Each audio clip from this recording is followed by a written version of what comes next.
मंच पर हमारे लोकप्रिय कैबिनेट मंत्री श्री कैलाश जी विजयवर्गीय जी पधार चुके हैं। आइए हम सब मिलकर शामिल होते हैं माननीय प्रधानमंत्री जी के कार्यक्रम में। अभिवादन स्वीकार करें जोरदार तालियों के साथ। एक स्वागत आप सबकी ओर से हो चुका है और अब सीधे स्वागत भाषण के लिए श्री राजेश सोनकर जी, क्योंकि बहुत समय और बहुत आगे का व्यस्त कार्यक्रम है। हम सबकी ओर से एक बार पुनः तालियां स्वागत पहुंचा दीजिए समस्त कार्यकर्ता साथियों की ओर। जो वर्षों से हम सब देख रहे थे, निश्चित रूप से आज हम सभी को घर में लाकर दीपावली मनाना है और इस उत्साह के माहौल में भारत माता की जय में कोई कमी नहीं होना चाहिए। बोलिए एक एक व्यक्ति बाहर तक पीछे तक जितने लोग बैठे, मेरे बुजुर्ग जितने बैठे, माता बहना बैठी, सभी लोग दोनों हाथ की मुट्ठी बांधकर भारत माता की जय बोलेंगे। बोलिए भारत माता की, भारत माता की, भारत माता की, काली सिंध मैया की, काली सिंध मैया की, पार्वती मैया की, पार्वती मैया की, चंबल मैया की, चंबल मैया की। नगरीय प्रशासन मंत्री आदरणीय कैलाश जी भाई साहब हमारे बीच में उपस्थित है। इस सामने जो गागर रखी है इसमें काली सिंध, पार्वती और चंबल नदी के जल का अभिषेक करके भाई साहब इस कार्यक्रम का अभी शुभारंभ करने वाले हैं। मैं आज के इस बहुत ही उत्साहपूर्ण कार्यक्रम में आदरणीय नगरीय प्रशासन मंत्री कैलाश जी भाई साहब का बहुत बहुत अभिनंदन करता हूँ, बहुत बहुत स्वागत करता हूँ। आप सब जोरदार तालियां दें। आज तालियों में कंजूसी नहीं होना चाहिए, आज जोरदार तालियां होना चाहिए। जरा हाथ को ऐसे ऐसे कर लीजिए, रगड़ लीजिए। मैं देख रहा हूँ आपके अंदर आज जो जोश है, जो उमंग है, आपके उमंग ने और आपके जोश ने ठंड के मौसम की ये ठंडक भी गायब कर दी है। आज मैं बहुत सारे भाई बहनों को देख रहा हूँ, बुजुर्गों को देख रहा हूँ, किसानों को, मित्रों को देख रहा हूँ, बहनों को देख रहा हूँ। माननीय मंच बैठा है माननीय जिला, आंखों में नदियां थी, एक पीड़ा उनके मन में थी और वो कह रहे थे कि रंजीत सागर परिडेम जो है ये हमारे परिवार की खुशियों को उजाड़ने वाला है। ऐसा लगता है हमको रातों को नींद नहीं आती। और उस समय आदरणीय कैलाश जी भाई साहब ने आपसे वादा किया था कि आप चिंता मत करो, यहां से एक बार फिर जब भारतीय जनता पार्टी की सरकार बनेगी, राजेश को आप यहां से अपना आशीर्वाद देकर भेजोगे तो मैं यादाश्त आपसे वादा करके जाता हूं कि आने वाले समय में हम इस सोनकच्छ विधानसभा में नई खुशियों की बहार लेकर आएंगे। और आज उसी खुशियों की बहार में लेकर हमारे बीच में आए हैं। आज 2, 4, 5 नहीं, 52 ऐसे गांव थे जो काली सिंध परियोजना से छूट गए थे। मैं जब भी किसी गांव में जाता था, हर गांव में हमारे किसान भाई आगे आकर बोलते थे, विधायक जी हमने आपको आशीर्वाद दिया, वो आपका काम है हमारे गांव को चंबल, काली सिंध, पार्वती परियोजना से जोड़ना है। और मैं आपको जब आश्वासन देता था, जिस आत्मविश्वास के साथ मैं आपको बोलता था, उसके पीछे का भी कारण था तो आदरणीय कैलाश विजयवर्गीय जैसे हमारे नेता थे। जब रंजीत सागर परियोजना में डूबने वाले गांवों की बात होती थी और उस समय भी जो आत्मविश्वास मेरे अंदर आप देखते थे, उसका भी कारण आदरणीय कैलाश जी भाई साहब जैसे नेता थे। क्योंकि जब मैं आपकी बात सुनकर उनके पास जाता था, मैं उनसे आग्रह करता था कि वैसा एक वर्ष पूर्व जब आप आए थे, जो अपनी पीड़ा सोनकच्छ विधानसभा के किसानों ने आपके सामने रखी थी, उसे पूरा करने का समय आ गया है। और उसी समय भाई साहब माननीय मुख्यमंत्री जी से बात कर हमारे केंद्रीय नेताओं से बात करके इस परियोजना को संशोधित करने में निरंतर लगे थे। और सिर्फ 1 साल के इस कार्यकाल में ये जादू उन्होंने करा कि ये जो नर्मदा का काली सिंध पार्वती, हमारी काली सिंध पार्वती चंबल जो योजना थी और रंजीत सागर डैम था, इसमें संशोधन करके हमारे गाँव को बचाने का काम किया, हमारे खेतों में हरियाली पहुंचाने का काम किया और हमारे किसान भाइयों के चेहरों पे खुशहाली लाने का काम किया। और रंजीत सागर डैम निश्चित रूप से आपको भी नींद नहीं आती थी और मुझे भी नींद नहीं आती थी।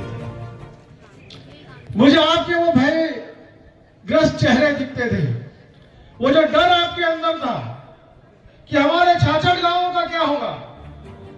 जिन गांवों में हमने हमारे खून और परिश्रम से मेहनत करके हमारे आशियाने बनाए, हमारे मकान बनाए, अगर रणजीत सागर डैम बन गया तो हमारे गांव डूब जाएंगे। कई किसान भाई हमसे बोलते थे कि राजेश भाई घर में बच्चों की शादी हो गई है, परिवार बड़ा हो गया है, लेकिन हम घर की छत नहीं डाल पा रहे हैं क्योंकि हमें डर है कि न जाने किस दिन हमारा गांव डूब जाएगा।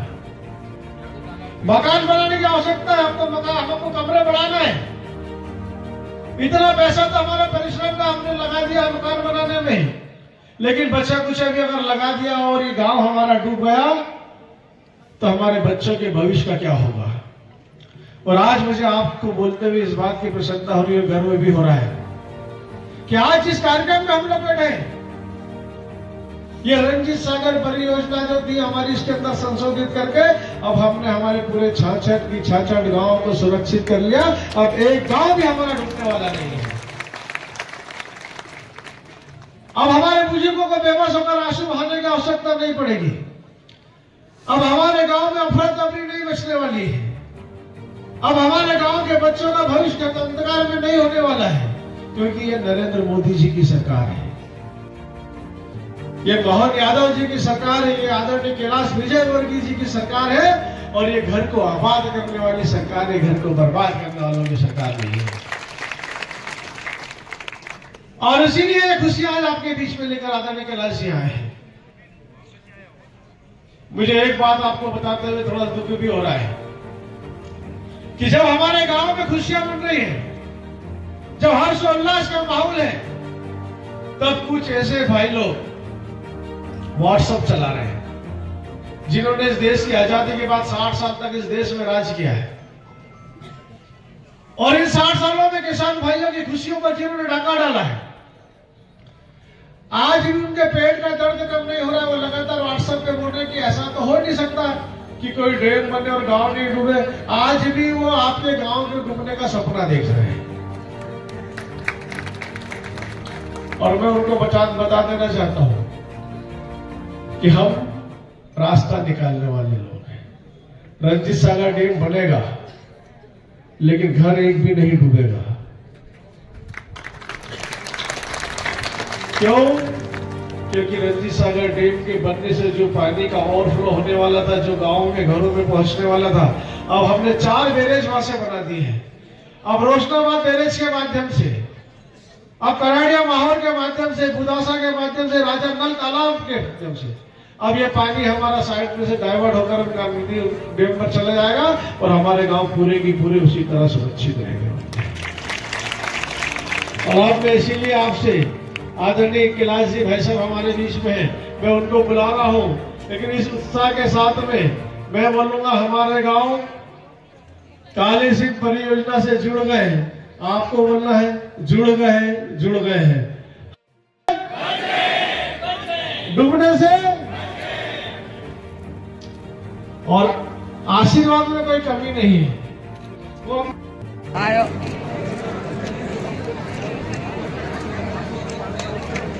गंगा मैया की जय, मैया की जय, पार्वती मैया की जय, काली सिंह मैया की जय, भवानी की जय। बहुत लंबी लिस्ट लेकर बैठी है। कुछ महत्वपूर्ण कार्य है, क्योंकि आपने कहा था कि सोनकच्छ विधानसभा की नगर परिषदों को हम इंदौर शहर जैसा बना देंगे, और हमको इसमें कोई संदेह नहीं है, कोई डाउट नहीं है। जिस प्रकार से आपका आशीर्वाद मिल रहा है, जिस प्रकार से आप चिंता कर रहे हैं, आने वाले समय में वास्तव में हमारी 4 नगर परिषद, बोरासा, पिपलगावा, सोनकच्छ, टोकखुर्द, 4 नगर परिषद के हमारे जितने भी विकास के काम अधूरे हैं, आदरणीय भाई साहब के आशीर्वाद से हम पूरा करेंगे। मैं 60 में कुछ काम आपको पढ़ के सुना रहा हूँ, बाकी पूरी सूची अभी मैं आपको दूंगा भेजब। इसमें हमारे नगर परिषद सोनकच्छ में काली सिंह नदी के तट पर सौंदर्यीकरण की बहुत पुरानी मांग है। हमारे सोनकच्छ विधानसभा के सभी बंधु चाहते हैं कि उसका सौंदर्यीकरण हो।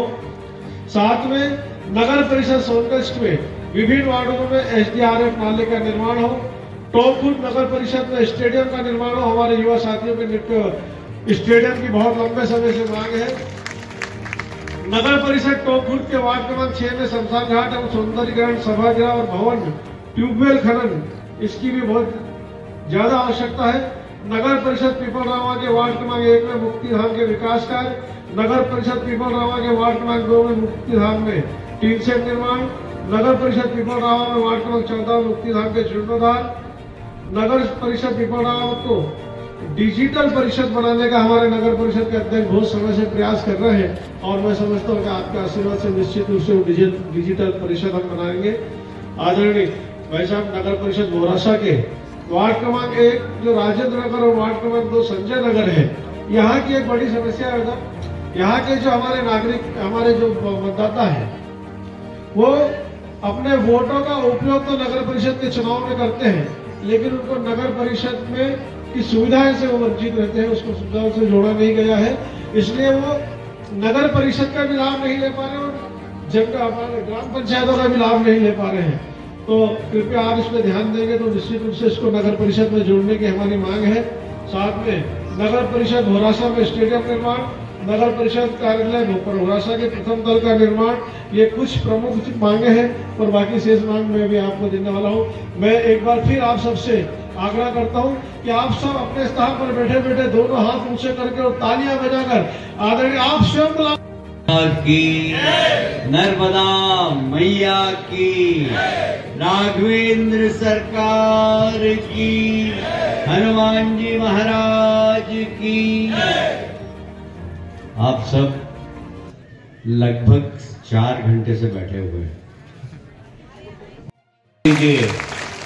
यदि इस प्रदेश के मुख्यमंत्री इस योजना के लिए राज्य शासन के खजाने से पैसा नहीं लगा, देवास की गंगा बहाई है। मैं जब आया था तब मैंने कहा था कि मैं देवास की जनता का एडवोकेट जनरल बनकर इसके विकास के लिए राजेश का हमेशा सहयोग दूंगा, फीस नहीं लूंगा, एडवोकेट जनरल जरूर बन जाऊंगा पर बिना फीस के। तो मुझे बहुत गर्व है कि इतनी बड़ी योजना राजेश भाई के प्रयास से, मोदी जी के माध्यम से, डॉक्टर मोहन यादव के माध्यम से आज यहाँ पर आई है। मेरे पास कुछ मांग पत्र दिया है राजेश जी ने। राजेश जी, मेरी सरकार का खजाना, उसकी चाबी मैं आपको दे देता हूँ। आपकी जितनी इच्छा उतना पैसा निकाल लेना। यहाँ का विकास हर नगर पंचायत में बहुत अच्छा होना चाहिए, ये आपकी जवाबदारी है। मैं एक बार फिर से, हमारे जिलाधीश भी यहाँ पर बैठे हुए, एसपी साहब बैठे हुए, जयपाल सिंह जी बैठे हुए, चावड़ा जी, हमारे नगर पंचायत के अध्यक्ष दरबार हैं यहाँ, सुरेंद्र जी और महेंद्र सिंह जी। मैं बहुत पहले इनके घर पे भोजन कर चुका हूँ, जब अब सरकार है जी, आप स्कूल में थे उस वक्त, जब राजा साहब थे, जब मैं आपके यहाँ भोजन कर सकता हूँ। राजेश के काम, विकास के काम में कभी रुकावट नहीं आएगी। जो रुकावट आएगी उसको हटाने का काम मैं करूंगा। आप राजेश को आशीर्वाद देते रहिए और इस क्षेत्र को विकास के क्षेत्र में नंबर 1 बनाइए। यहाँ के किसान भी नंबर 1 हो, यहाँ की मातृशक्ति भी नंबर 1 हो, यहाँ के नौजवान भी नंबर 1 हो।